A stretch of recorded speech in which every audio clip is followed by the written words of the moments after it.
Podcast Network Asia.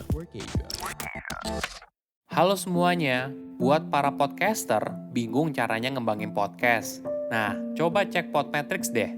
Jadi, Podmetrics adalah platform yang bisa membantu kamu mulai dari ngeliat performa podcast kamu, nentuin berapa harga red card-nya, hingga monetisasi konten dengan merek yang cocok.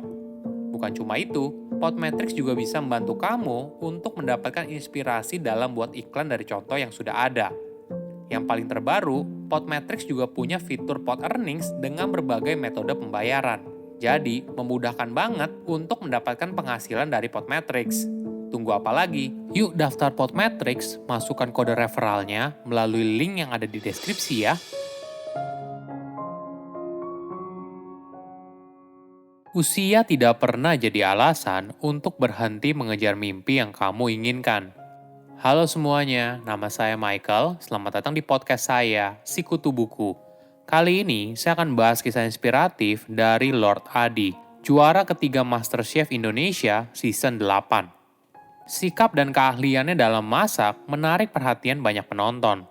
Walaupun sehari-hari menjadi petani cabai, Adi tidak pernah lupa mimpinya untuk menjadi chef profesional. Hingga akhirnya keluar menjadi juara 3 besar dalam ajang MasterChef Indonesia season 8. Sebelum kita mulai, buat kalian yang mau support podcast ini agar terus berkarya, caranya gampang banget. Kalian cukup klik follow. Dukungan kalian membantu banget supaya kita bisa rutin posting dan bersama-sama belajar di podcast ini. Suhaidi Jamaan atau dikenal dengan nama Lord Adi, lahir di Kabupaten Tanah Datar, Sumatera Barat pada tahun 1979. Dia mulai tertarik memasak karena sejak kecil membantu ibunya menjual gorengan dan nasi padang. Sebelum dikenal sebagai peserta MasterChef Indonesia, Adi merupakan petani cabai di kampung. Namun, kehidupan petani tidak pernah menghalangi dirinya untuk mengejar mimpi, hingga suatu hari dia mengikuti audisi MasterChef di usia yang tidak lagi muda, yaitu 41 tahun. Adi bercerita saat awal ikut audisi MasterChef Indonesia season 8. Sebagai persyaratan, setiap peserta harus mengirimkan video untuk mengikuti kompetisi tersebut. Video tersebut berisi perkenalan singkat, proses memasak, hingga review makanan yang sudah dimasak. Lalu, video itu akan diseleksi oleh tim MasterChef Indonesia. Apabila berhasil lolos, maka peserta akan dihubungi untuk masuk ke babak berikutnya. Adi merasa dirinya beruntung karena memiliki teman yang jago dalam buat video. Jadi, temannya lalu membuat video Adi memasak dengan kamera profesional, bahkan menggunakan drone. Strategi ini ternyata berhasil. Adi langsung diundang ke Jakarta untuk mengikuti rangkaian audisi MasterChef Indonesia. Saat itu, dirinya hanya membawa uang Rp1.500.000 dan tekad yang besar untuk memenangkan kompetisi tersebut. Ketika sampai di Jakarta, para peserta menjalani audisi lagi sebelum menjalani bootcamp. Mereka diminta untuk membeli bahan sendiri, lalu ada kejadian yang tidak terduga. Para peserta diminta untuk berbelanja di supermarket yang ada di sebuah pusat perbelanjaan. Adi secara pribadi ingin berbelanja di pasar tradisional saja, agar dia bisa mendapatkan bahan makanan dengan harga yang lebih murah. Sayangnya hal ini tidak bisa dilakukan, karena Indonesia sedang berada dalam pandemi, sehingga tim dari MasterChef Indonesia hanya memperbolehkan peserta untuk berbelanja di pusat perbelanjaan. Ketika berada di sana, Adi bingung karena harga bahan makanan di sana mahal semua. Di tengah keterbatasan biaya, muncul sebuah ide cemerlang. Karena Adi mendapatkan slot terakhir, dia berpikir untuk memanfaatkan bahan makanan yang tidak terpakai dari peserta sebelumnya, lalu dijadikan sebuah hidangan untuk audisi MasterChef, dari kaki bebek, santan, rempah-rempah, dan sebagainya. Waktu itu, Adi hanya membeli daun ginseng seharga Rp2.500. Dia sangat senang karena hanya berbelanja sedikit saja dan bisa memanfaatkan bahan makanan dari peserta yang lain. Saat audisi tersebut, Adi juga membuat perkedel. Karena tidak ada peserta yang menggunakan telur, dia meminta kepada pihak hotel untuk mengganti jatah makan paginya dengan 3 buah telur mentah. Nah, jadilah 2 buah hidangan, yaitu bebek gulai dan perkedel.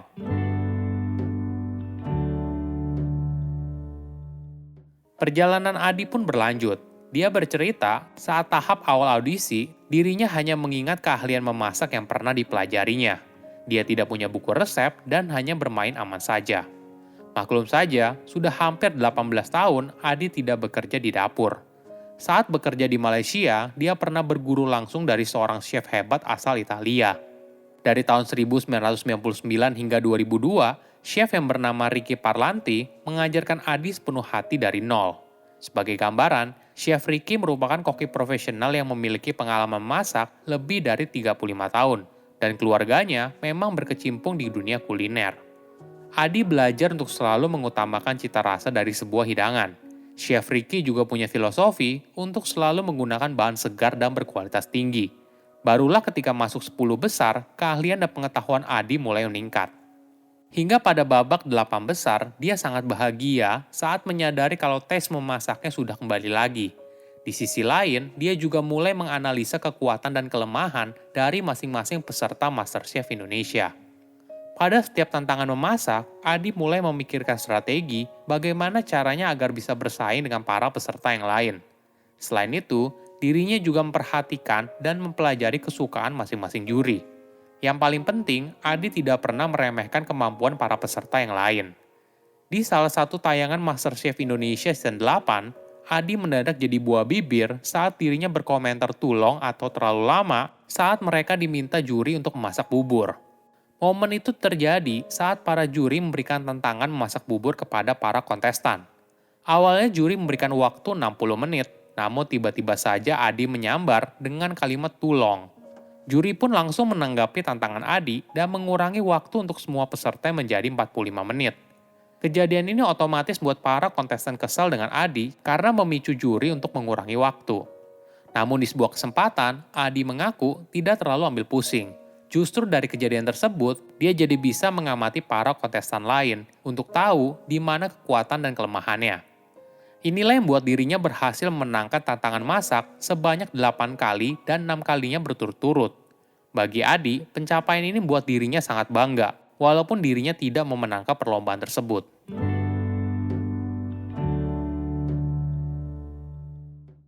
Buat yang penasaran, ada yang unik dengan kompetisi MasterChef Indonesia Season 8. Adi mendapatkan julukan Lord Adi dari para warganet.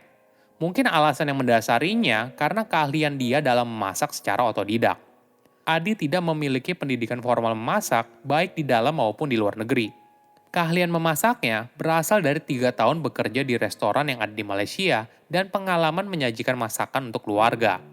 Adi juga merupakan kontestan yang paling sering menang challenge.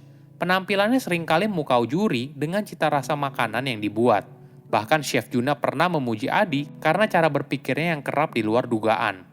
Teknik memasaknya juga seringkali menarik perhatian banyak orang. Di satu kesempatan, Chef Arnold mengatakan kalau cara memasak Adi barbar karena dia menggunakan pisau untuk membalik masakan bebek yang diolahnya di atas teflon. Ketika dikomen oleh Chef Arnold seperti ini, jangan pakai pisau, itu ada capitan. Kamu masak barbar sekali ya. Adi dengan santai menjawab, biasa di pedalaman chef. Selain keahlian memasak, Adi juga memiliki kepribadian yang hangat dan rendah hati. Inilah yang membuat banyak warganet jatuh cinta pada Adi. Pada saat Adi tereliminasi, banyak warganet kecewa atas keputusan tersebut. Bahkan, namanya sempat masuk trending topik di Twitter. Pada top 3 MasterChef Indonesia Season 8, Adi dan para peserta yang lain mendapatkan tantangan memasak king cobra hingga burung dara. Tantangan ini cukup berat hingga akhirnya masakan Adi dengan olahan burung dara tidak disukai oleh juri. Tantangan lain yang cukup memberatkan yaitu saat Adi harus buat dessert dari alpukat. Masakan yang dibuatnya ternyata keasinan. Beberapa hal inilah yang akhirnya membuat para juri memutuskan untuk mengeliminasi Adi. Walaupun karirnya berakhir di MasterChef Indonesia Season 8 hingga juara 3, Adi tetap akan hadir menyapa para penggemarnya melalui konten di media sosial. Usia bukan halangan untuk terus berkarya dan mengejar apa yang kamu impikan. Ketika satu pintu tertutup, maka pintu lain akan terbuka. Saya undur diri, jangan lupa follow podcast Sikutu Buku. Bye-bye.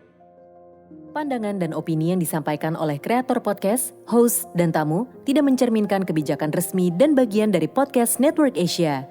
Setiap konten yang disampaikan mereka di dalam podcast adalah opini mereka sendiri dan tidak bermaksud untuk merugikan agama, grup etnik, perkumpulan, organisasi, perusahaan, perorangan, atau siapapun dan apapun.